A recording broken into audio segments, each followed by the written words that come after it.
mengatakan itu tidak ilmiah, mestinya forum ilmiah, bukan forum Kapolri.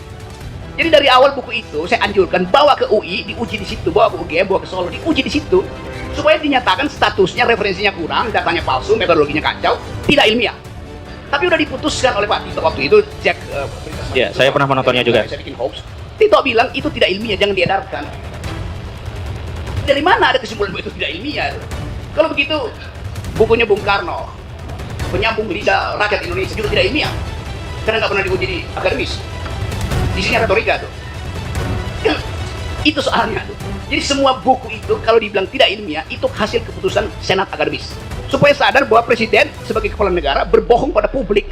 Semua rencana mulai dari IKN segala macam tuh, kereta cepat segala macam, anggaran yang macam-macam itu promosikan bahwa Indonesia masih bisa masuk investor 1.200 triliun padahal baru sifatnya MOU. Kan kita tahu MOU itu bisa terbang juga pada akhirnya kan. Itu kan bohong semua kan. Tapi kita nggak persoalkan. Izin majelis. Saudara ahli, dalam proses pembuktian itu ada hal yang sifatnya empiris dan transenden, dan kemudian hal yang sifatnya empiris tadi dibuktikan dengan satu asumsi, praduga, keyakinan, tapi tanpa melihat fakta.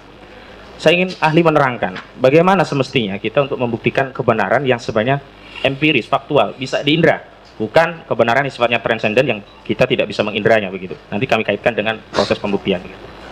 Suatu kebenaran transenden itu datang dari sekuensi logis. Artinya tanpa harus membuktikan datanya itu pasti ujungnya benar itu.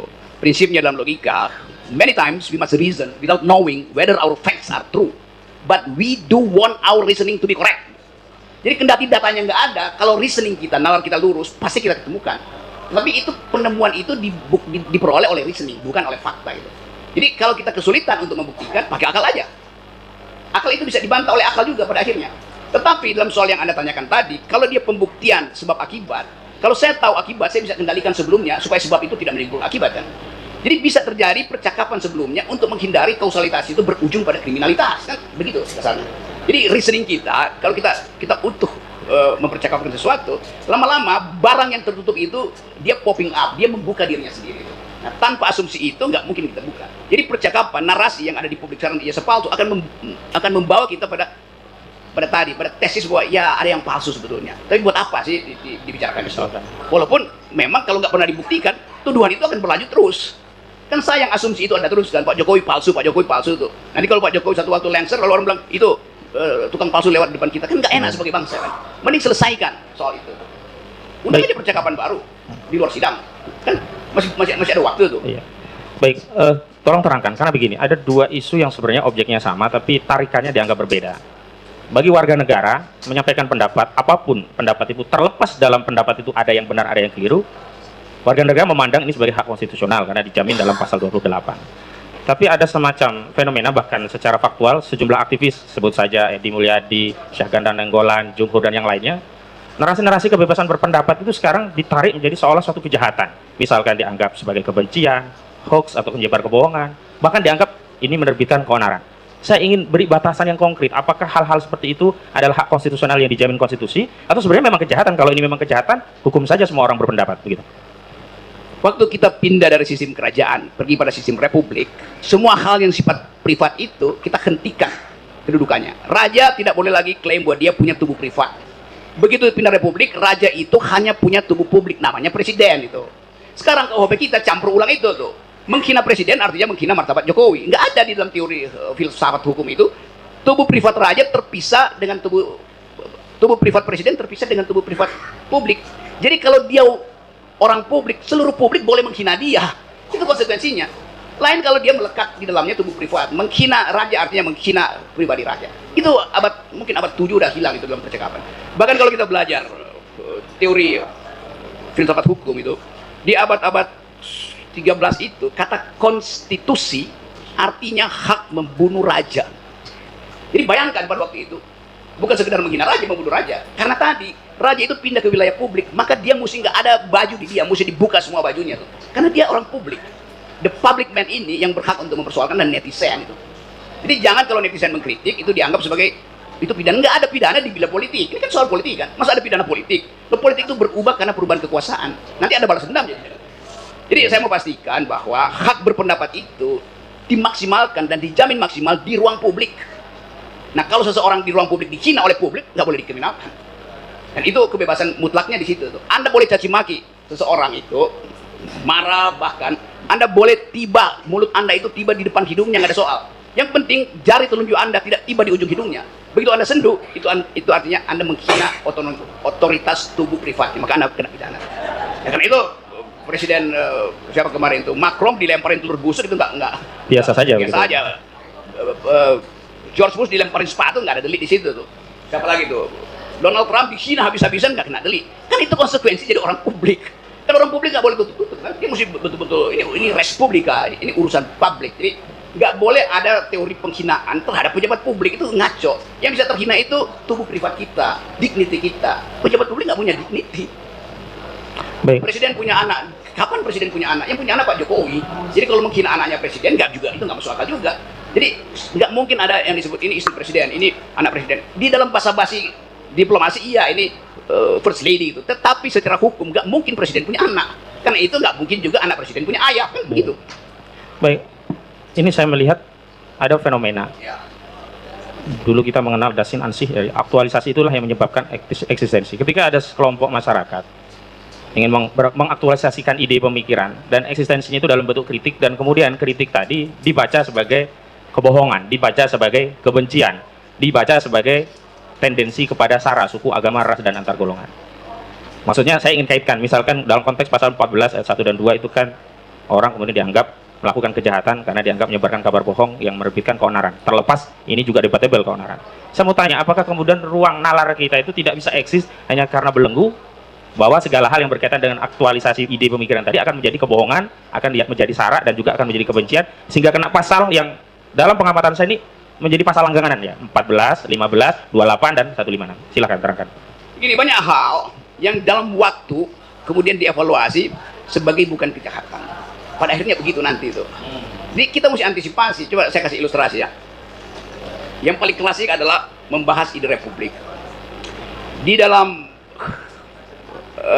drama Shakespeare, Anda tahu ada lakon yang namanya Brutus, Julius Caesar. Di situ diterangkan Julius Caesar dibunuh oleh Brutus. Lalu kita caci maki Brutus bahwa Brutus membunuh Julius Caesar. Belakangan kita evaluasi kenapa Brutus membunuh Julius Caesar. Karena Julius Caesar mengatakan dia pemimpin republik, maka dia perlakukan orang secara setara. Keadilan dia tunjukkan. Brutus pegang janji Julius Caesar. Akhirnya Julius Caesar jadi seorang otoriter. Julius Caesar ini kaisar yang hidup kira-kira abad pertama atau abad pertama sebelum Kristus itu, 100 tahun sebelumnya. Julius Caesar mengkhianati ide republik, maka dia ditusuk oleh Brutus itu. Sekarang di dalam riset belakangan, Brutus dianggap sebagai seorang yang berhak membunuh Julius Caesar. Kan Julius Caesar berbohong terhadap ide republik. Jadi Shakespeare mungkin akan bikin lakon baru supaya Brutus nggak disebut-sebut sebagai orang yang berkhianat. Kan? Yang berkhianat itu Julius Caesar. Karena itu istilah it is you Brutus, Anda ternyata ya. Oh memang, Brutus akan bilang, memang saya. Karena saya berniat untuk membunuhmu, karena kau mengkhianati prinsip yang kita pegang bersama-sama. Brutus dan Caesar bikin perjanjian bahwa kita akan bikin republik ini baik. Caesar berkhianat, maka Pacta Sunt Servanda tidak berlaku lagi. Perjanjian itu tidak berlaku karena rebus sixtantibus sudah berubah tuh. Hal-hal yang diperjanjikan sudah berubah tuh. Itu prinsip di dalam prinsip hukum fact must be served. Jadi ada hak etis untuk mempersoalkan peristiwa itu kriminal atau bukan. Dibunuhnya Caesar itu menunjukkan bahwa Brutus dan gengnya itu ingin menegakkan kembali etika publik. Gampang. Ya. Itu kan parameter yang digunakan adalah logika yang kemudian mengoreksi satu pandangan sebelumnya. Nah, ini ada konteks yang berbeda. Kita memahami hukum kita sangat legisme gitu, positifis, sehingga ya hukum itu undang-undang. Dan kemudian ada pandangan yang menyatakan sepanjang secara legisme itu undang-undang masih ada, kebohongan itu dianggap kejahatan, ya masih berlakulah hari ini. Terlepas undang-undang itu sudah lama sekali tidak pernah diterapkan. Saya ingin tegaskan demikian. Pasal 14, 15, Undang-Undang Nomor 1 Tahun 1946 ini tidak pernah ada ya, kasus di era-era sebelumnya. SBY pun tidak ada, Megawati tidak ada, bahkan zaman Orde Baru tidak ada. Kemudian ada entah ini penyelundupan atau aktualisasi penerapan yang seolah-olah segala hal yang terkait dengan pendapat itu menjadi satu kebohongan. Dan memang seksi dengan pasal kebohongan ini, ancamannya 10 tahun sehingga bisa menahan, walaupun sebenarnya bisa dengan pasal 27. Maksud saya, subjektivitas penegakan hukum yang bisa dikendalikan oleh kekuasaan ini kan berbahaya bagi rakyat. Nah, bagaimana cara kita untuk memberikan penjelasan kepada penegak hukum? Hal-hal yang demikian itu bisa berdampak kepada hak dasar rakyat, hak konstitusional rakyat yang bebas menyampaikan pendapat di muka umum. Oke, saya kasih ilustrasi dulu ya supaya kita ada real fact di situ. Kira-kira sebulan lalu saya naik gunung ke Surya Kencana, Gunung Gede, Gunung Pangrango. Rakyat di situ, kepala desa di situ datang ke saya bilang bahwa kami mau digusur karena akan ada penambangan panas bumi di situ di kawah Gunung Gede itu. Saya bilang, terus kalian ngapain? Kami ketakutan itu. Terus dia tanya pada saya, ini kepala desa lulusan SD. Gini Pak Rocky, kalau saya foto seseorang yang lagi mengukur tanah kami, kena ITE nggak kami? Anda bayangkan, rakyat di situ Sampai segitunya takutnya. udah frustrasi. Jadi bagaimana hegemoni dari ITE itu masuk pada kepala desa yang sederhana, yang dia cuma ngurus kentang dan cabai sawit di situ, takut untuk motret. Saya tanya, kenapa Anda takut? Nanti saya dituduh menghalang-halangi pekerjaan. Dia disebut disosialisasikan sebagai proyek strategis Presiden Jokowi. Dipakai nama presiden di situ. Jadi menyebut proyek strategis Presiden Jokowi, rakyat ketakutan, bahkan untuk melaporkan. Jadi yang Anda terangkan tadi itu udah berlaku sampai tingkat bawah. Undang-undang ini jadi monster. Padahal tadinya undang-undang ini dibikin untuk menghalangi transaksi elektronik yang merugikan negara. Nah sekarang transaksi elektronik dalam bentuk korupsi nggak ada, pakai cash, nggak pakai lagi undang-undang ITE itu kan. Jadi ini undang-undang yang udah dipalsukan berkali-kali, justru dipakai sekarang untuk menghalangi orang yang kritis. Kan konyol di situ kan. Ini undang-undang dungu itu. Iya. Problemnya bahwa lagi-lagi karena asas legalitas ada semacam saya menyebutnya otoritarianisme aparat penegak hukum yang berdalih pada adanya legalitas. Walau nanti pada praktik penegakannya muncul ada gium tangkap duluan, bukti belakangan, dan akhirnya ada semacam pemilihan dan penetapan pasal-pasal yang dikaitkan dengan pasal lain agar bisa melakukan penahanan. Contoh kalau ini penghinaan kan bisa saja pasal 27 Undang-Undang ITE, tidak perlu pakai 28. Tapi saya melihat intensi penggunaan pasal 28, pasal 14 itu lebih tinggi karena memang ada subjektivitas di sana bisa untuk menahan. Sebenarnya fenomena apa ini penegakan hukum yang seperti ini secara filosofisnya? Kenapa nggak diambil prinsip minus malum? Yang minusnya aja, kenapa yang maksimalnya? Kan jaksa bisa pilih, ya saya tuduhkan yang paling lemah aja deh, bisa transaksi di ruang pengadilan kan. Kenapa bisa ambil yang tinggi itu? Karena ada prinsip bahwa pidana terakhir itu adalah pidana pamungkas. Kan itu nalarnya bagaimana? Perselisihan antar warga negara dipasangkan pidana tertinggi itu ngaco. Jadi keakraban berwarga negara hilang dong. Fungsi dari percakapan itu untuk membatalkan pidana justru tuh. Jadi kasih sesuatu yang bisa orang tahu, oke, ada kesalahan, tetapi jaksa karena dia bijak, dia tuntut aja yang paling lemah tuh. Bukan tuntut paling tinggi. Itu peradaban demokrasi begitu, supaya dimungkinkan kita bercakap-cakap sebagai warga negara tuh. Kalau saya lihat jaksa, kita ragu, kita mau diapain tuh? Sama seperti lihat polisi sekarang, itu polisi lagi problem, sehingga dia takut lihat masyarakat sipil sekarang. Ya. Jadi hal ini yang kalau itu didalilkan, kita masih hidup di dalam tradisi yang disebut sebagai inkuisisi. Pengadilan di zaman Romawi yang tuduh dulu suruh dia buktikan itu. Saya mau hukum mati Anda, buktikan bahwa Anda gak akan mati, padahal udah mau dibunuh itu.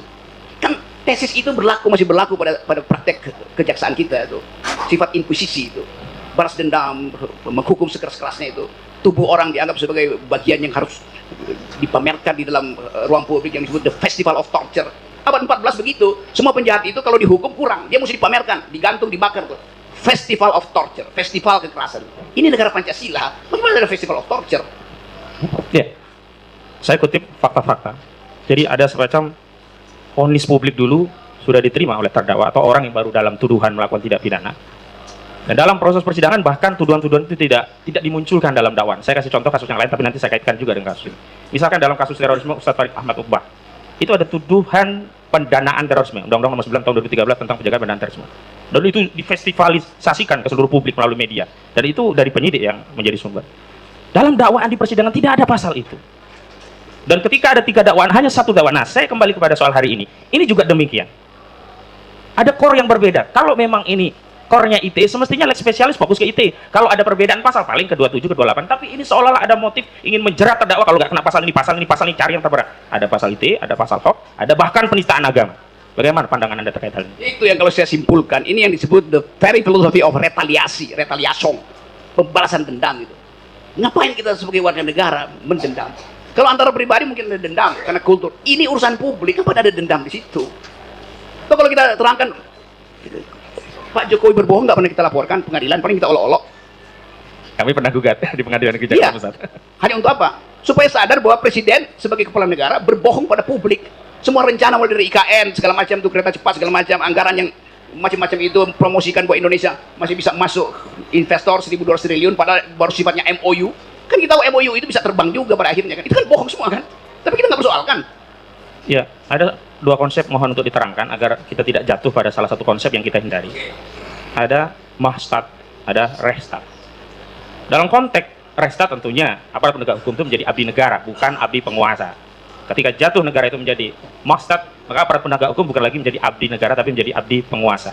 Apakah fenomena yang terjadi hari ini adalah suatu fenomena yang menunjukkan negara kita sudah jatuh kepada mahstat tadi? Udah berlangsung begitu. Bukti ada KUHP. Kalau dibilang apa isi KUHP sekarang, semuanya delik politik yang dihukum tuh. Itu udah mahstat namanya tuh. Kan kalau rehstat, oke, equality before the law, dan seringkali juga salah diterimakan. Equality before the law bukan kita rakyat sama di depan hukum, bukan. Kita rakyat yang tidak sama harus diperlakukan sama oleh hukum. Itu. Kan saya pasti nggak sama dengan Pak Jokowi statusnya tuh. Tetapi hukum harus bisa saya akses secara sama. Jadi biarin aja ada keragaman, status orang, status sosial orang itu pasti berbeda. Kenapa mesti disamain? Yang harus sama adalah hak saya untuk minta diakses oleh hukum. Atau sebaliknya, hak saya untuk mengakses hukum. Di antara orang yang berbeda, aksesnya mesti sama. Itu namanya equality before the law. Yang sering salah dipahami di dalam mulai dari semester 1 mahasiswa kuliah filsafat. Ya, dalam konteks equality before the law ini, harusnya kan antara jaksa dengan terdakwa punya kedudukan yang sama. Salah satunya adalah dakwaan tentang kabar yang tidak lengkap. Tentu dalam konteks mendakwa dengan kabar yang tidak lengkap, seorang aparat harus mendatangkan kabar lengkapnya. Sebagai informasi, kabar yang tidak lengkap itu adalah unggahan buku yang ditulis oleh Saudara Bambang Trimulyono, Jokowi Undercover 2. Di sana memuat bahwa Saudara Bambang Trimulyono meyakini ijazah SD, SMP, SMA, bahkan S1 Saudara Joko Widodo palsu. Tapi dalam dakwaan, ketika mendakwa Bambang Trimulyono dan Gus Nurdin sebagai orang yang mengedarkan kabar tidak lengkap atau berkelebihan, dalam dakwaan ini jaksa tidak pernah menghadirkan saksi-saksi yang berkaitan dengan S1, hanya SD, SMP, SMA. Apakah ini juga berkaitan dengan equality before the law tadi? Ini ada rakyat yang beda-beda, bahkan dengan jaksa yang beda, tapi semestinya kan harus sama di depan hukum gitu. Saya baca itu, bahkan buku pertama Saudara Bambang Tri, saya baca. Pada waktu itu Pak Tito Kapolri bilang buku ini tidak ilmiah. Di depan TV One saya bilang, Pak Tito bukan rektor Universitas Indonesia. Dia bukan the community of the professor. Yang boleh bilang begitu adalah sidang akademis, mengatakan itu tidak ilmiah, mestinya forum ilmiah, bukan forum Kapolri. Jadi dari awal buku itu saya anjurkan bawa ke UI, diuji di situ, bawa ke UGM, bawa ke Solo, diuji di situ, supaya dinyatakan statusnya, referensinya kurang, datanya palsu, metodologinya kacau, tidak ilmiah. Tapi udah diputuskan oleh Pak Tito waktu itu, cek berita semacam Ya, itu, saya pernah menontonnya juga. Saya bikin hoax. Tito bilang itu tidak ilmiah, jangan diedarkan. Dari mana ada kesimpulan bahwa itu tidak ilmiah? Tuh? Kalau begitu, bukunya Bung Karno, Penyambung Lidah Rakyat Indonesia juga tidak ilmiah, karena nggak pernah diuji di akademis. Isinya retorika tuh. Kan itu soalnya tuh. Jadi semua buku itu kalau dibilang tidak ilmiah itu hasil keputusan senat akademis, bukan hasil keputusan penguasa. Beda. Jadi standar berpikir kita juga ngaco itu. Karena benci pada seseorang bilang itu tidak ilmiah, padahal dia sendiri bukan petugas ilmiah tuh. Jadi hal semacam itu yang ingin saya ucapkan supaya semua buku itu harus disebut ilmiah sebelum dinyatakan tidak ilmiah tuh. Yang menyatakan itu siapa? Ya orang ilmuwan. Bukan pejabat, bukan jaksa, bukan polisi. Kan itu soalnya. Dalam hal ini ada satu buku yang saudara ahli juga sudah pernah membaca, bahkan ada dua versi. Jokowi Undercover 1 itu berkaitan dengan riwayat hidup Joko Widodo. Jokowi Undercover 2 itu berkaitan dengan riwayat pendidikan yang hari ini membawa terdakwa Bambang Trimulyono sebagai terdakwa dalam kasus ini. Namun pada saat yang sama belum pernah diuji dalam forum akademis dan belum pernah ada tulisan pembanding yang melakukan kritik terhadap buku ini. Secara otoritatif dia sendiri dalam kebenaran dan tidak bisa diganggu karena tidak ada yang menguji, tidak ada juga buku yang mengkonter. Saya mau kaitkan dengan kebijakan era SBY. Mungkin saudara Ali masih ingat Jos Hadi Condor bikin buku namanya Gurita Cikeas. Dan itu secara elegan oleh Presiden SBY dibantah dengan buku dan itu juga tidak berimplikasi pada hukum. Praktik bernegara seperti apa sih yang terjadi hari ini? Itu namanya, kan SBY datang dari kalangan akademis. Dia tahu dalil akademis dibantah oleh dalil akademis supaya dialektikanya muncul. Kan itu yang mestinya terjadi itu, yang nggak terjadi hari ini itu. Sehingga saya beberapa kali diminta untuk menentukan status akademis dari sebuah disertasi itu. Disertasi ya. Saya bukan PhD. Tetapi setiap disertasi ada logikanya. Lalu saya bilang, budak. Saya baca itu, satu waktu ada disertasi di bidang ilmu fisika itu dari seorang rektor di Universitas Negeri di Sulawesi itu. Baru itu, ini bagaimana ya, kita duga dia palsu. Saya bilang gampang, sini saya baca.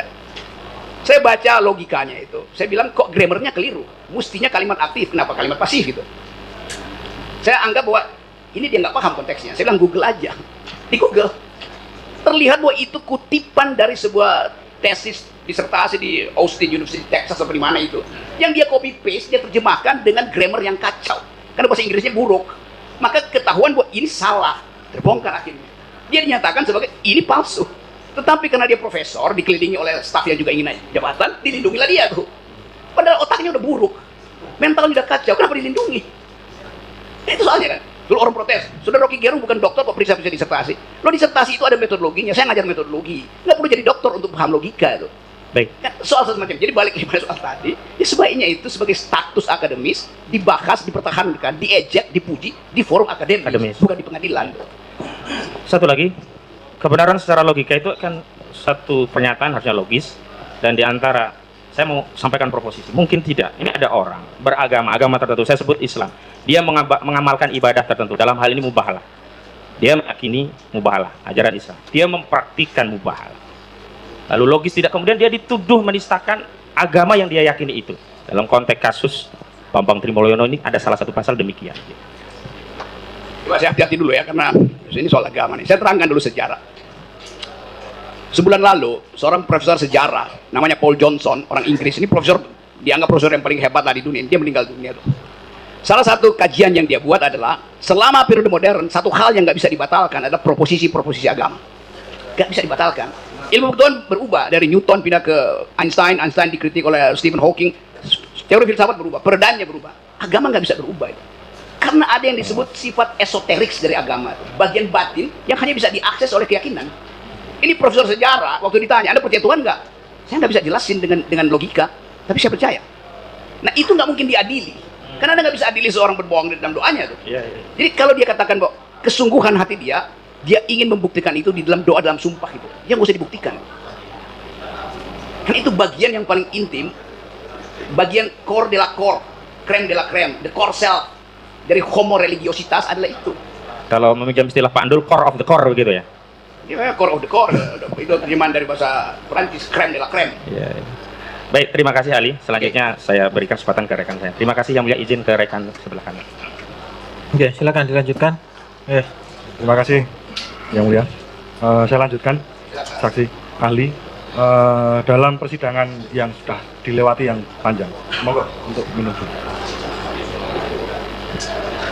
Dalam persidangan yang panjang sampai pada hari ini, jadi kita di persidangan ini kan masih memperdebatkan tentang permasalahan kebohongan.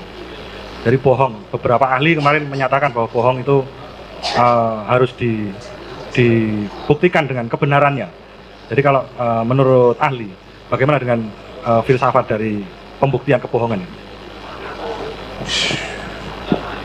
Saya cari akal dulu ya, supaya ada konsep saya uraikan di situ. Gini. Di dalam logics, bila satu keraguan-raguan berhenti di titik bifurkasi artinya bisa ke kiri, bisa ke kanan, maka kita mesti bikin asumsi itu. Kalau saya menduga itu bohong, maka saya mesti kasih kesempatan yang benar itu ikut jalan sebelahnya. Nanti kita lihat lagi bifurkasi berikut mana. Jangan-jangan yang bohong ini nyebrang ke yang benar nyebrang ke yang bohong. Jadi kebalikan. Ya. Mungkin dalam ilmu hukum disebut shifting the burden of truth, shifting the burden of proof. Balikkan beban pembuktian. Tetapi di dalam kasus ini, bohong itu bukan niat individual. Kalau niat individual, saya akan pakai sikap saya yang paling purba, yaitu mencelakakan dia. Itu sikap purba manusia, mencelakakan. Tapi bohong di wilayah publik justru untuk menyelamatkan publiknya. Kalau misalnya, pernah saya bilang bahwa Presiden Jokowi tidak paham Pancasila, lalu saya dilaporkan ke polisi, dipanggil polisi saya bilang, ya memang iya, tidak paham Pancasila. Anda menghina enggak? Saya itu deskripsi saya tentang pengetahuan saya tentang Pak Jokowi yang memimpin selama 7 tahun dan tidak menghasilkan distribusi keadilan, yang ada akumulasi. Kalau sekarang saya bisa tambahkan faktanya, Pak Jokowi tidak bisa memimpin secara etika sehingga aparatnya itu suka-sukanya ngerampok APBN kan. Artinya Pak Jokowi tidak paham tentang keadilan sosial bagi seluruh rakyat Indonesia itu. Orangnya protes, kan Pak Jokowi setiap hari ada upacara bendera, baca Pancasila. Dia baca, dia hafal, tapi dia tidak paham itu. Konsekuensi dari paham adalah polisinya terlihat betul-betul sosialistis. Sila kelima itu sosialistis, welfare, justice, bukan kapitalistis yang akumulasi kan. Jadi kalau saya bilang Pak Jokowi nggak paham Pancasila, saya terangkan argumennya itu. Kalau saya bilang Pak Jokowi paham Pancasila, saya terangkan juga argumennya. Jadi paham dan tidak paham itu bukan ini lebih buruk dari itu keadaan real tentang pengetahuan seseorang. Begitu aja. Cuma orang anggap kalau Pak Jokowi nggak paham Pancasila, saya dihukum. Kalau orang yang puji Pak Jokowi, yang juga sebenarnya bohong, kenapa nggak dihukum? Kan banyak orang yang memuji juga dengan bohong kan. Jadi lebih baik lawan yang jujur daripada kawan yang tidak jujur. Dasarnya etisnya begitu. Kita diajarkan oleh agama, oleh kebudayaan supaya ucapkan sesuatu dari hati yang jujur gitu. Bukan manipulasi. Balik pada tadi, kalau Pak Jokowi yang saya hina, maka saya tidak jujur karena saya mau merendahkan dia. Tapi yang saya persoalkan adalah kedudukan Pak Jokowi sebagai pejabat publik supaya publik diselamatkan dari kemungkinan kebohongan Pak Jokowi itu menimbulkan ketidakadilan di dalam public policy. Kan itu yang kita mau cegah tuh. Itu yang kita sebut sebagai fungsi oposisi dalam demokrasi. Yang Pak Jokowi sendiri nggak peduli. Kan Pak Jokowi satu kali pidato tidak diperlukan oposisi itu. Bahayanya kalau nggak ada oposisi, ya begini jadinya. Kalau ada oposisi, semua yang dilakukan oleh terdakwa itu diambil alih oleh partai oposisi. Dan nggak mungkin dipidanakan partai oposisi itu. Karena itu adalah battle, perang antara opinion dan kontra opinion kan. Jadi kalau kita bahas secara luas, semua ini terjadi karena nggak ada oposisi di Indonesia. Di mana demokrasi yang nggak ada oposisi, di situ terjadi maksta. Itu dasarnya. Baik, terima kasih saksi ahli. Saya lanjutkan untuk pertanyaan. Sepengetahuan kami, sepengetahuan saya pribadi secara pribadi bahwa saksi ahli kan juga sering muncul dalam media-media, bahkan untuk mengkritisi berbagai hal yang menurut dalam sebagian orang mungkin itu ketidakadilan dan lain sebagainya. Tetapi yang mana kita ketahui bahwa di dalam media sosial, sistem media sosial, di situ kan ada berbagai macam ungkapan, jadi suatu respon. Ada respon seperti like, dislike, terus ada yang share, ada yang karena mungkin itu bermanfaat, terus teman-temannya pengen juga itu di-share. Ini ada berita menarik dari sebuah video mungkin yang tadi yang dikatakan saksi ahli bahwa itu dari oposisi seperti itu. Ini bagus, ini mengungkap kebenaran. Terus di situ ada komentar-komentar, ada yang pro, ada yang kontra dan lain sebagainya. Apakah di situ bagaimana kalau menurut ahli, apakah hal-hal tersebut kalau diksinya adalah kata-kata keonaran, dan kalau kita dalam persidangan hari ini yang keonaran ini kan yang sedang kita kejar, apakah itu betul-betul menimbulkan efek yang negatif pada masyarakat? Kalau menurut ahli secara filsafat bagaimana? Saya terangkan dulu pengalaman saya. Dulu saya punya Twitter, Pak Hakim. Twitter saya itu followernya 2,5 juta. Setiap hari saya kasih kritik aja, 2,5 juta follower. 3 hari sebelum Presiden Jokowi dilantik untuk kedua kalinya, Twitter saya dirampok, dihancurin. Yang bikin keonaran saya apa mereka? Yang merampok itu bikin keonaran. Twitter saya itu dalil akademis. Setiap hari saya kasih kritik dengan dalil akademis. Quotation-nya filosofis itu. Kok dirampok? Karena saya dicitrakan sebagai anti Presiden Jokowi. Ya, apa yang salah kalau anti Presiden Jokowi? Jadi kacau sosial media. Sampai sekarang saya nggak punya sosial media lagi. Saya nggak punya Facebook, saya nggak punya Twitter, nggak punya Instagram segala macam. Yang ada pakai nama saya. Banyak itu. Bahkan Instagram yang pengikutnya mungkin 1 juta orang itu pakai nama saya, dia pakai untuk dagang obat kuat. Ya saya diamin aja, mau diapain, coba nggak ada hukumnya juga kan. Jadi bayangkan misalnya sosial media yang isinya obat kuat tiba-tiba masuk beginian, ya dia mainkan juga sebagai isu aja kan. Nggak mungkin kita tahu bahwa di sosial media itu ada semacam keonaran. Mereka ngakak-ngakak aja tuh. Wah, Jokowi diajak lo, oh itu si Egy itu apa namanya matanya belok karena pakai kacamata hitam terus. Biasa aja kan. Olo-olo di sosial media itu nggak real, nama juga sosial media. Bahkan itu bisa isinya hologram di situ tuh, improvisasi tuh. Jadi ngapain tersinggung dengan sosial media?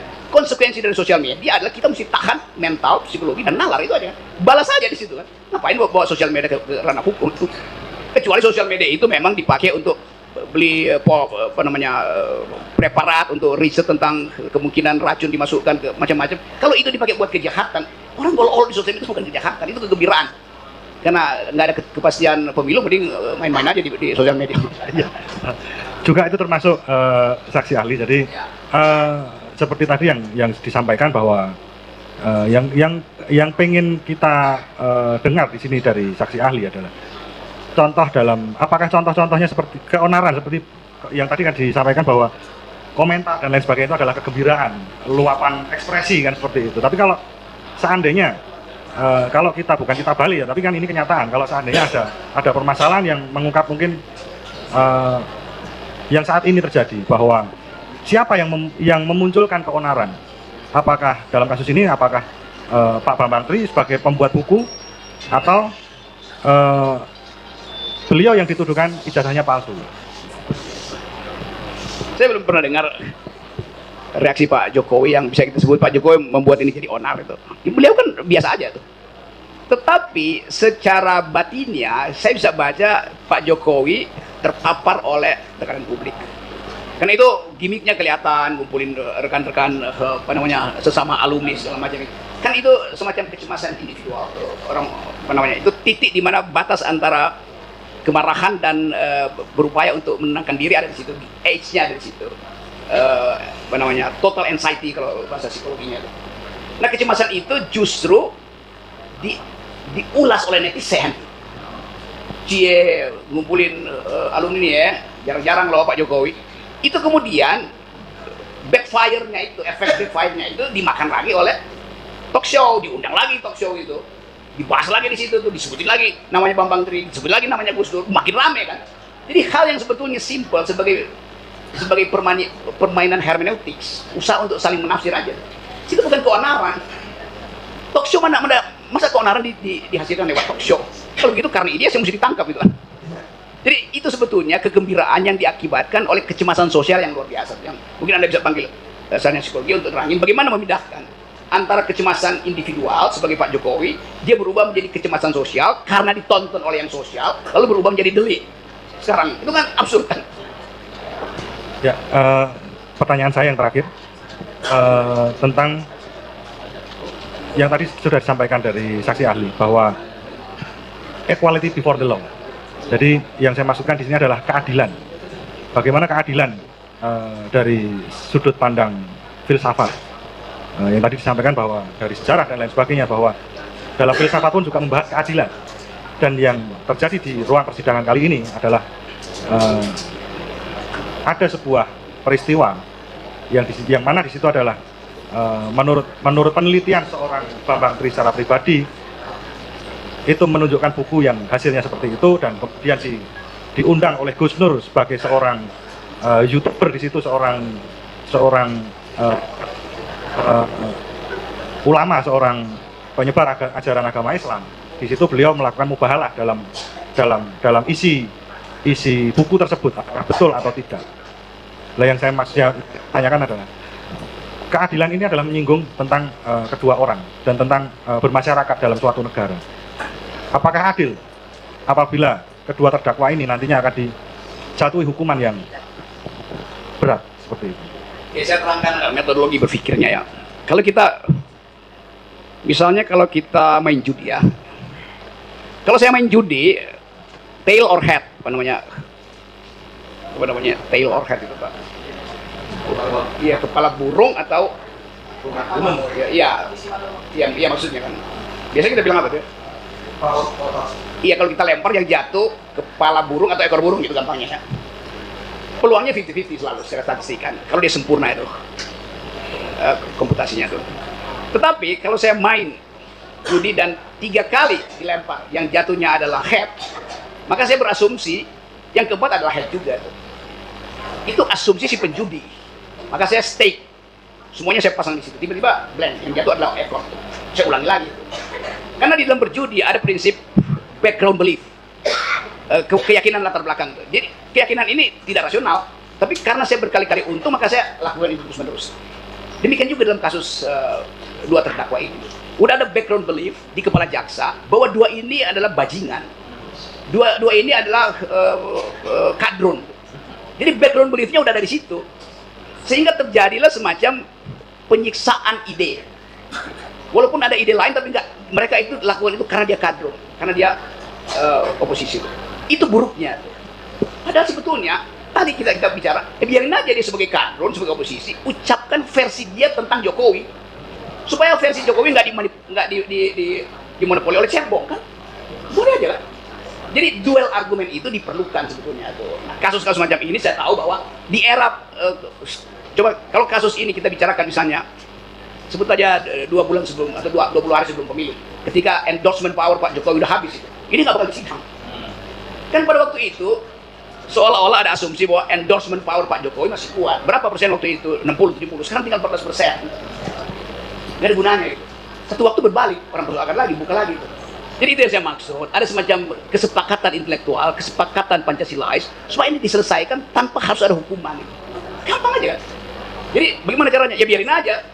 Sama seperti kasus buku Pak Jokowi yang disebut sebagai revolusi mental itu apa namanya? Nawacita. Satu waktu dipersoalkan nanti mana yang dilakukan oleh Pak Jokowi dari nawacita, dari asumsi sampai praktek, nggak ada hasilnya nawacita itu. Saya baca semua itu. Itu apa kita mau gugat? Ini buku palsu. Kan sama statusnya. Oh isinya ngaco kok, nawacita itu nggak sesuai dengan jalan Jokowi. Kalau gitu kita tanya, Jokowi buku kampanye nawacita atau cita nawa? Yang mana coba? Jadi itu intinya. Kalau sesuatu yang didalilkan secara akademis, justru dikerubuti secara yuridis, bahaya di situ. Terima kasih. Ya, mengingat durasi. Mengingat durasi, saya hanya cukup 2 pertanyaan saja. Karena saudara saksi ini merupakan juga public figure, di mana ini juga disampaikan begitu ditayangkan banyak channel ya. Ini tadi saya menyimak di depan. Jangan sampai nanti masyarakat terjebak masuk bui karena statement tadi. Maki-maki bukan hate speech.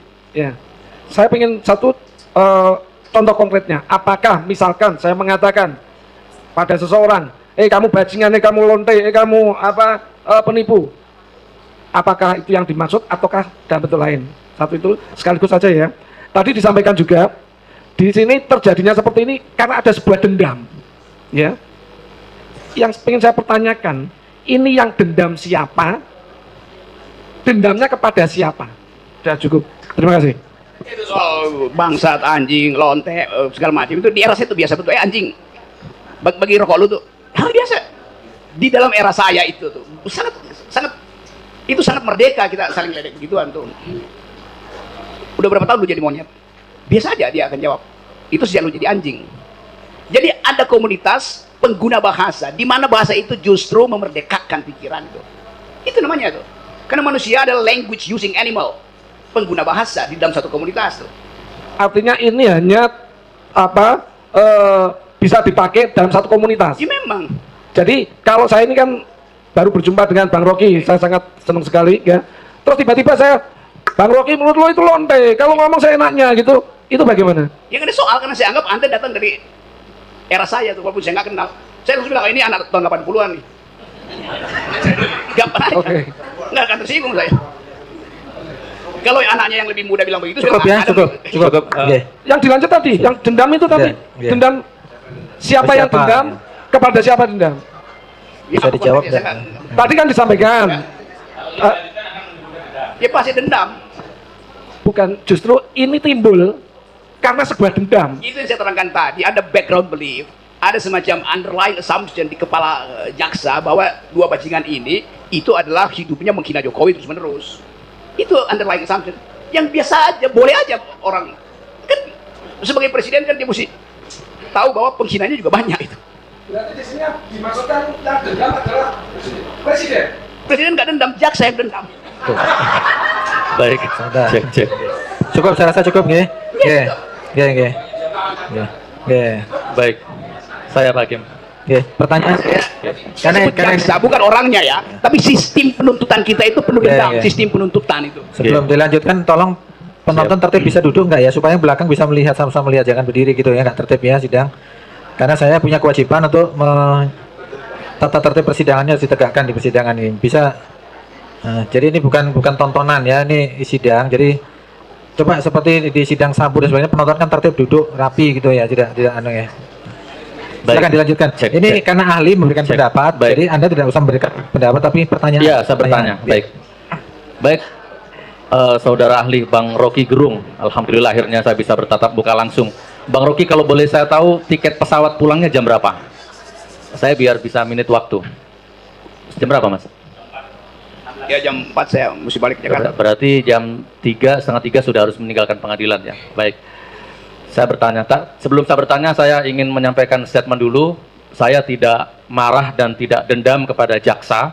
Walaupun di dalam alam bawah sadarnya jaksa itu Gus Nur harus salah, pasti salah, wajib salah. Nah, tapi nggak apa-apa, saya akan selalu mendoakan mudah-mudahan jaksa penuntut umum sakinah mawaddah rumah tangganya, berkah rezekinya, husnul khotimah insya Allah. Baik, Bang Rocky, saya mau bertanya. Saya waktu itu dipanggil oleh, ini untuk penyidik, barangkali penyidiknya nonton dan pasti nonton ya, Pak Totok Budi sama teman-temannya itu. Di Mabes ya, saya dipanggil sebagai saksi. Oke, saya datang, saya di BAP sebagai saksi. Dengan bahasa yang ramah, santun, macam-macam lah. Kurang lebih 4 jam, 5 jam. Setelah selesai di BAP sebagai saksi, penyidiknya keluar, datang lagi bawa laptop yang sama, disidik menjadi tersangka. Naik status menjadi tersangka. Bahkan langsung ditahan hari itu juga. Oke, jadi Bang Rocky, saya protes. Kenapa saya ditahan? Kan belum terbukti itu. Saya sudah mengadakan gelar perkara dengan MUI, dengan semua pihak. Anda memang menista agama. Nah, problemnya sampai sekarang kuasa hukum sudah berusaha datang ke MUI, nyari siapa MUI-nya, orangnya mana yang mengatakan sudah gelar perkara sama penyidik. Bahkan kemarin kita ngajukan panggilan untuk MUI supaya hadir sini sebagai ahli agama, nggak ada respon apa-apa. Nah ini Bang Rocky ya. Dan akhirnya intinya saya ditahan sekarang sudah 4 bulan, kurang lebih 4 bulan, dari Bareskrim dipindah ke Polda Jateng, dipindah ke sekarang Makobrimob dengan berbagai macam dinamika deritanya saya terima. Menurut Bang Rocky gimana? Ini kezoliman atau ini penindasan atau bagaimana? Dan ini sidang ini digelar bagaimana? Apa saya ini berhak bebas atau berhak dituntut memang, atau memang saya ini sudah memang bajingan, memang sampah atau bagaimana? Dan saya mengajukan penangguhan penahanan pun sampai sekarang tidak pernah dikabulkan. Akhirnya saya tidak lagi mengajukan. Padahal prinsip alasannya, istri saya opname, bahkan anak saya yang pertama melahirkan, jadi saya punya cucu. 2 momentum itu yang paling berharga dalam hidup saya. Saya mengajukan penangguhan penahanan selalu ditolak. Mohon dijabarkan Bang Rocky. Terima kasih. Oke. Ketakwaan Anda berkurang apa enggak? Ketakwaan saya semakin bertambah insya Allah. Ya udah, semakin yakin. Itu bahagia aja, nggak ada soal. Ya, buat saya itu kalau masuk perspektif Anda, itu Anda memperoleh ujian supaya Anda betul-betul makin lama makin halus badannya. Yes. Itu bagian yang saya anggap. Tetapi hak Anda untuk duel di pengadilan juga harus dibuka itu. Jadi buat saya tadi saya terangkan, ya seharusnya Anda nggak ditangkap. Karena ada jaminan kebebasan berekspresi itu. Apa aja, batasnya cuma asal Anda nggak tunjuk hidup seseorang itu. Maksudnya tangannya kena di itu. Kalau cuma mencaci maki boleh aja, tapi Anda nggak mungkin mencaci maki ulama, mencaci maki ibu, mencaci segala macam. Karena ada hierarki di situ. Anda dan presiden itu setara. Apa bedanya itu? Kan Anda tidak terpilih aja di presiden, Pak Jokowi terpilih itu. Tapi tetap dia dipilih oleh rakyat kan, bukan ditunjuk oleh Tuhan. Jadi status Anda sama dia makhluk, sama-sama makhluk. Yang membedakan, Anda kasih suara di ballot supaya dia terpilih. Jadi kedaulatan Anda di atas kedaulatan dia. Saya lebih berhak untuk maki-maki anggota DPR karena mereka dulu pengemis. Mereka minta suara saya kok. Kenapa saya nggak boleh maki-maki dia? Sama juga presiden. Presiden kampanye minta suara saya. Ketika dia terpilih, dia adalah kacung konstitusional saya. Saya ingin negara ini ada keadilan. Tugas presiden adalah mencerdaskan kehidupan bangsa dan memelihara fakir miskin. Itu perintah siapa? Ya perintah saya melalui konstitusi tuh. Jadi kalau dia nggak lakukan, saya maki-maki dia. Saya nggak maki-maki Pak Jokowi, saya nggak maki-maki Pak Tito atau Pak Kapolri. Yang saya maki-maki adalah pemimpin tertinggi negara tuh. Yang namanya kebetulan Jokowi, siapapun namanya tetap saya maki-maki kan. Jadi enggak, karena itu sebetulnya presiden gitu. Enggak usah pakai nama misalnya supaya lebih netral kan.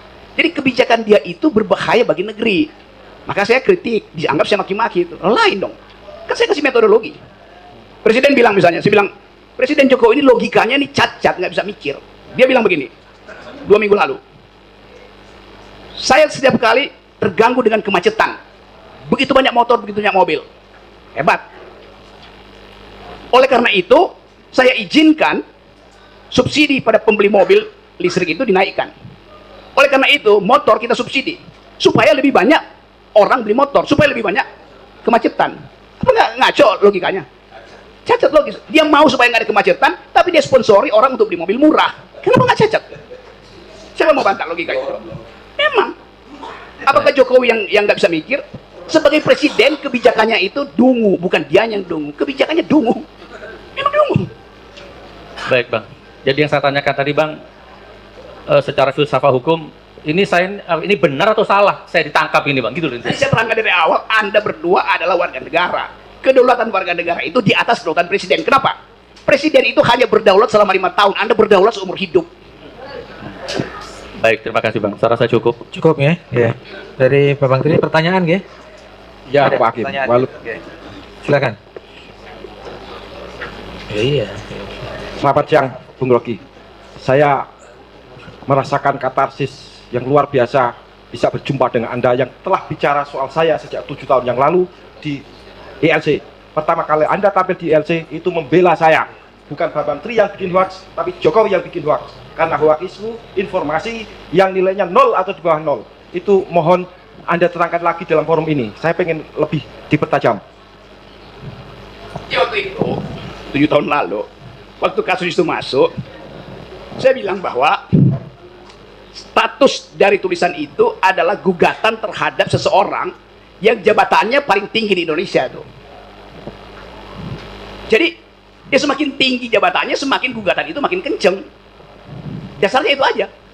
Oleh karena itu saya bilang di ILC, pembuat hoax terbaik itu bukannya Saudara Bambang Tri, pembuat hoax terbaik adalah kekuasaan, adalah negara. Pemerintah adalah pembuat hoax terbaik. Kenapa? Untuk bikin hoax dia mesti kendalikan opini publik. Untuk bikin hoax dia mesti punya statistik. Untuk bikin hoax dia mesti punya narasi itu. Untuk bikin hoax dia punya humas, dia mesti punya pegang media. Siapa yang pegang itu semua? Ya Pak Jokowi. Jadi setiap hari Pak Jokowi bisa bikin hoax. Karena dia punya semua peralatan untuk bikin hoax. Soal dia bikin apa enggak, itu soal moral dia. Tetapi potensial untuk bikin hoax itu adalah kekuasaan. Gitu tesisnya tuh. Ya. Kedua, supaya kita bisa bertanya jawab secara ilmiah, saya merujuk ke sebuah buku yang pernah Anda komentari, pernah Anda baca, dan itu buku yang bagus. Theory of Everything, Stephen Hawking. Saya baca itu terjemahannya. Ya. Di situ Stephen Hawking menyatakan penyesalan terbesar Einstein adalah bahwa dia pernah meyakini alam semesta ini statis. Apakah benar ingatan saya itu? Ya. Bukunya lebih lengkapnya Grand Theory of Everything. Yang terjemahan itu yang saya baca oleh Sugianto, pengarangnya penerbitnya Kanisius. Ya, saya baca buku dalam bahasa Inggris. ya. Yang dipersoalkan adalah Einstein yang sudah diklaim sebagai ilmuwan fisika terbesar, penemu teori relativitas, itu pernah menyatakan penyesalan terbesar saya adalah ketika saya menolak pendapat bahwa alam semesta ini berkembang, the expanding of cosmos. Ya. Bagaimana kalau suatu saat nanti orang menemukan ya bahwa ijazah Pak Jokowi benar-benar palsu seiring dengan waktu, ya? Apakah jaksa ini tidak akan menyesal 7 turunan kalau itu terjadi? Menurut Pak Rocky bagaimana berdasarkan buku tadi? Untung saya kuliah pertama Fakultas Teknik jurusan Elektro, jadi saya baca ilmu fisika itu. Gini, saya mesti ingat tuh pelajaran-pelajaran dasar itu. Fisika pertama namanya fisika Newton.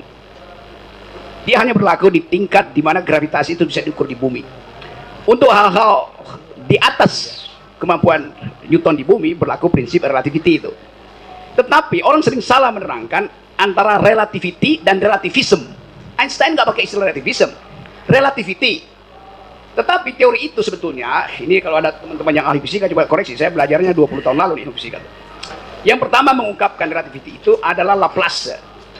Laplace bikin dugaan bahwa kalau saya tahu posisi satu objek bersamaan dengan kecepatannya, maka saya tahu arah dari objek itu.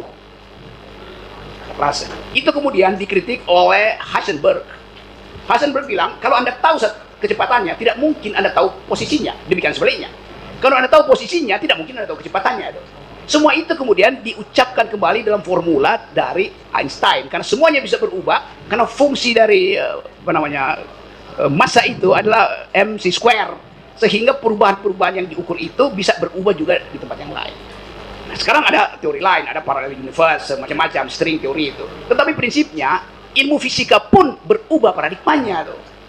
Yang kita sebut sebagai teori paradigma yang dibuat oleh Thomas Kuhn, bahwa paradigma itu menuntun riset teknisnya tuh. Jadi bahkan ilmu fisika berubah. Yang nggak berubah itu adalah matematika. Yang nggak berubah itu adalah keyakinan tentang Tuhan, itu nggak berubah tuh. Jadi itu betul tadi, seandainya suatu waktu, apalagi ilmu hukum, apalagi bukti yang sedang dicari, tiba-tiba bisa berubah. Lalu yang disebut pembuat hoax adalah jaksa. Kan bisa begitu tuh yang terjadi. Jadi itu prinsipnya. Maaf ya, saya terangkan ilmu fisikanya karena Anda bicara soal buku-buku ini. Sampai sekarang saya masih baca buku fisik. Jadi pertanyaannya, apakah kita bayangkan fiksinya? Apakah nanti kalau ijazah Pak Jokowi terbukti secara terang benderang palsu setelah ada uji forensik kertas, apakah tidak sampai kemungkinan para jaksa ini bunuh diri massal? Iya, karena ketololan yang luar biasa seperti yang digambarkan oleh Einstein tentang dirinya sendiri itu. Kan selalu ada. Saya nggak tahu apa yang terjadi dengan mereka. Mungkin juga justru naik pangkat itu kan. Kan apa namanya, anything goes itu. Kalau bahasa lagunya kue sera-sera, the future is not ours to see. Tetapi hukum pasti punya prediksi itu. Dan prediksi hukum selalu berhubungan dengan keadaan politik. Jadi tentu kita serahkan pada Pak Hakim, apakah betul bahwa kalau legalisme itu dipakai hari ini, apakah legalisme yang sama dengan asumsi yang sama berlaku juga ketika rejimnya berubah? Kan itu question marknya di situ kan. Tapi oke, saya menganggap bahwa saya hadir di sini untuk memberi jalan pikiran radikal atau sebutnya jalan pikiran alternatif tentang kasus-kasus semacam ini. Kan ini akan masih banyak kasus ginian tuh. Jadi kalau diurut, ya mungkin bukan cuma bunuh diri massal, bunuh diri seluruh infrastruktur kejaksaan, kan kasusnya banyak kan? Kan bukan cuma ini. Tapi ini pelajaran bahwa di akhir masa jabatan Presiden Jokowi, semua isu yang tadinya disembunyikan lama-lama muncul popping up sebagai problem itu. Jadi yang diputuskan sekarang akan jadi problem di 2 minggu ke depan kalau pemilu batal. Kedua, soal buku lagi yang Pak Rocky uraikan panjang lebar di LC, yaitu bukunya Amartya Sen, di mana lahir teori ekonomi yang sangat bagus, mendapat hadiah Nobel kalau nggak salah, dipicu oleh kejadian yang sederhana ketika seorang bapak mati terbunuh ketika dia membelikan susu buat anaknya, membelikan susu di tengah-tengah rakyat itu, di tengah-tengah huru hara itu, ya. Menjadi persoalan ketika hal yang sama saya alami dalam kasus. Bayangkan, saya gambarkan, saya pulang dari penjara, istri saya dalam keadaan hamil. Betapa dalamnya goresan yang saya alami. Ya. Saya berusaha untuk membela diri saya, ya saya tanggung jawab presiden dong. Karena dia presiden saya, bagaimana dia tidak melindungi keamanan saya sebagai napi? Kan boleh itu. Ini saya hamil dan sekarang keadaan gila dan kemarin dicek oleh seorang saksi fakta. Ya, yang nanti akan saya sampaikan sebagai saksi fakta saya. Pertanyaan saya, mungkinkah orang yang mengalami goresan seperti saya ini berbohong seperti Amartya Sen? Tidak mungkin berbohong. Pertanyaannya kemungkinan ya. Ya. Moga bisa dijawab. Saksi ahli hanya berpendapat, moga pendapat ahli gimana? Saya dulu juga mengajar mata kuliah judulnya Filsafat dan Psikoanalisa. Ada satu teori di dalam psikoanalisis bahwa yang diendapkan di bawah sadar itu yang benar itu. Teori Freud. Sekarang kita mau cari tahu kuncinya di mana yang biasa disebut Freudian key dalam kriminalitas itu. Kalau seseorang pada akhirnya memperlihatkan kejujuran dengan konsekuensi yang panjang, maka kita mesti duga dengan kuat bahwa dia sudah menghitung itu karena konsekuensi panjang. Jadi dia menganggap bahwa buat apa saya bohong kalau konsekuensinya sampai soal keluarga saya terlantar. Itu namanya kalkulasi eksistensial di dalam cara seseorang menghayati core self-nya. Tadi saya kasih cerita tentang Brutus dan Caesar. Brutus teman baik Caesar. Dia tahu kalau dia patuh aja pada Caesar, dia bisa jadi duta besar, dia bisa jadi Menko Polhukam tuh. Tetapi hati nurani Brutus mengatakan, Anda teman baik gue, kenapa Anda hianati ide republik? Brutus tahu kalau dia bunuh Caesar, dia juga akan mati, Brutus ini. Tetapi dia ambil risiko itu, dan dia tahu bahwa dia akan dicaci maki sebagai pengkhianat. Setelah berabad-abad, baru bisa diterangkan bahwa Brutuslah pahlawan, Caesar itu bajingan. Karena dia mengkhianati ide republik. Tapi kemudian nanti ada keterangan lain bahwa Brutus sebetulnya adalah anak dari Julius Caesar, karena Caesar itu kerjaannya adalah ngewek dengan semua istri pejabatnya. Saya pakai istilah itu supaya lebih mudah. Hobi Caesar adalah menyetubuhi istri-istri pejabatnya. Salah satu yang dia setubuhi adalah ibunya Brutus. Jadi kalau kita gambarkan peristiwa ini di kepala kita, ini bisa jadi sinetron panjang gitu. Tentang kemaksiatan politik Indonesia. Hal ini sekarang dibuka di dalam soal polisi kan macam-macam isunya kan. Isu seks masuk di situ, isu narkoba, isu penyalahgunaan jabatan.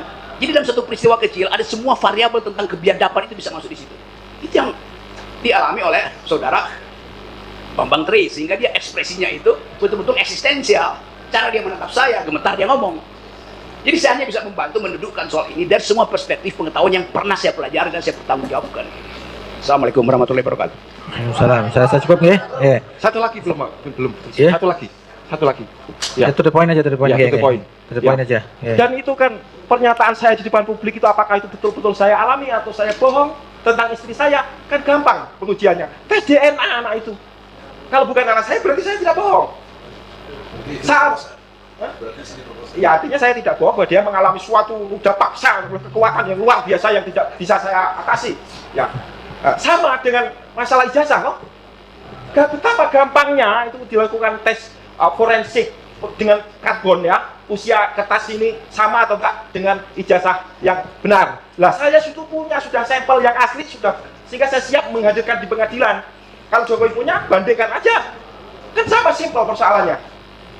Ya, kenapa yang ada di kepala jaksa ini tidak sesimpel itu? Fenomena apa yang menjangkiti para jaksa ini, Profesor? Ya, pertanyaannya Lah apa? ya, apa yang membuat jaksa itu tidak bisa berpikir seperti saya? Simple.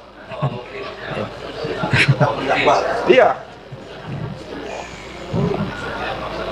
Oke ya, saya nggak mungkin memaksakan jawaban itu. Tetapi Iya.